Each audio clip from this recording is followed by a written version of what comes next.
మా జాతి బాగుంటే చాలు. కాబట్టి ఇప్పటికైనా కాంగ్రెస్ పార్టీని కాపాడుకోవాల్సిన అవసరం ఉందని మాత్రమే కాంగ్రెస్ పార్టీ పెద్దలకు నేను విజ్ఞప్తి చేస్తాను. ఎవ్వరి మీద నాకు కోపం లేదు. నాకు 70 ఏళ్ళు వచ్చినాయండి. ఈ వయసులో ఎన్నడూ నేను చూడలే ఇలా పరిస్థితి.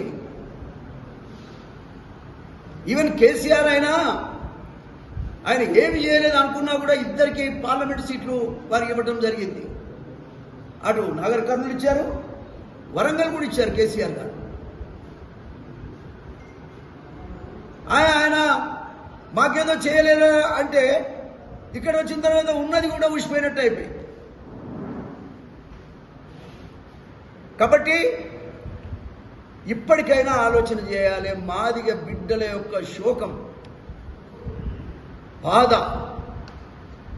అర్థం చేసుకోవాలి. రేపు ఎన్నికల్లో ఖచ్చితంగా, రేపు పార్లమెంట్ ఎన్నికల్లో ఖచ్చితంగా కాంగ్రెస్ పార్టీకి దెబ్బ తగిలే ప్రమాదం ఉంది. ప్రమాదం నుంచి తప్పించాలనే నా ఉద్దేశం. ఒక సీనియర్ నాయకుడిగా నేను విజ్ఞప్తి చేస్తా ఉన్నా, మీకు సలహా ఇస్తా ఉన్నా. పెద్ద ప్రమాదం జరగబోతా ఉన్నది. మాదిగలు లేకుండా ఎవరికి రాజ్యాధికారం రాదు. కాబట్టి ఆ మాదిగల్ని దగ్గర తీసుకోవాల్సిన అవసరం. మాకు అటెండర్ పోస్టులు వద్దు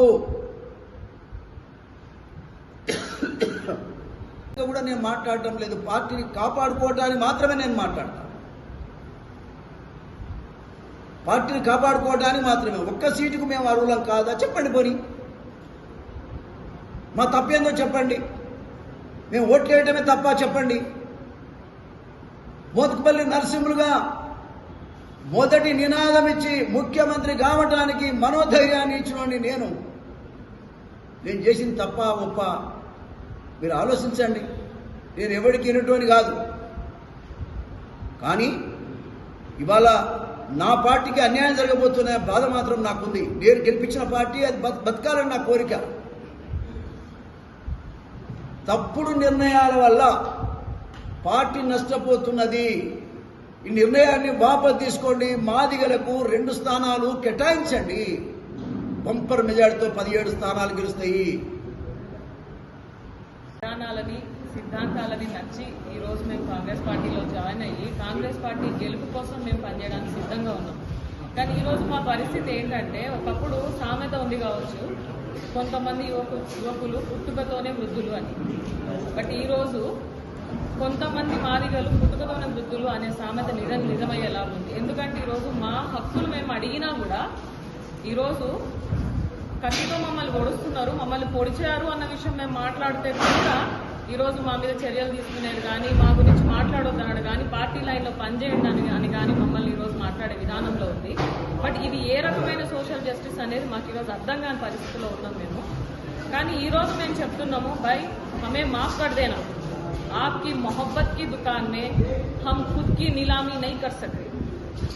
हमारी बोली ठीक से लग नहीं पाई है. ये सोच हमारी है क्योंकि आपने मजबूर किया है. ఇది మీరు ఈ రోజు చేస్తున్న పనికి ఈ రోజు మాకు సమాధానం మీరు చెప్పని విధానానికి ఈ రోజు మేము మాట్లాడాల్సి వస్తుంది. కానీ ఇకనైనా సరే ఏ ఒక్క తమ్ముడైనా ఏ ఒక్క అన్నకైనా నేను కోరుకునేది ఒకటే, తెలంగాణ కోసం పోరాటం చేసినాము. ప్రతి అంశం ప్రతి నాయకుడి కోసం ఈ రోజు పోరాటం చేసినాం. ఈ రోజు జాతి కోసం కదలని ఏ ఒక్క అన్నకైనా సరే తమ్ముడికైనా సరే చెల్లెలు రాఖీ కట్టకండి. ఎందుకంటే వీళ్ళు సెల్ఫ్ గా వాళ్ళ హక్కులు వాళ్ళు సాధించుకోలేని వాళ్ళు, జాతి హక్కుల కోసం పోరాడని వాళ్ళు మనల్ని రక్షించలేరు, మన బిడ్డల్ని కూడా రక్షించలేరు. కాబట్టి ఈ రోజు మాదిగ జాతి ఆత్మగౌరవం కోసం మేము పోరాడడానికి సిద్ధంగా ఉన్నాము. ఎట్టి పరిస్థితుల్లో కూడా కాంగ్రెస్ విధానాలు మార్చుకోవాలి. మేము మా మనసులో ఏదో ఉంది, మేము జాతికి న్యాయం చేస్తాము, మేము మాదిగ జాతికి ఎప్పుడు మేము వదులుకోము అంటున్నారు. మీ మనసులో మేము పరకాయ ప్రవేశం చేసి మీరు ఏం ఆలోచిస్తున్నారో మేము కనుక్కోలేకపోతున్నాము. Please you have to be vocal. మీరు బయటికి మాట్లాడండి, మాకు మీరు ఏం చేస్తారో హామీలు ఇవ్వండి. మీ మనసులో ఉన్నది మీ సీక్రెట్ టాస్క్లు మాకు తెలియదు. కాబట్టి you have to come out and speak out. This is a humble request. And even today ఈ రోజు కూడా మేము కాంగ్రెస్ పార్టీయే గెలవాలని కోరుకుంటున్నాం.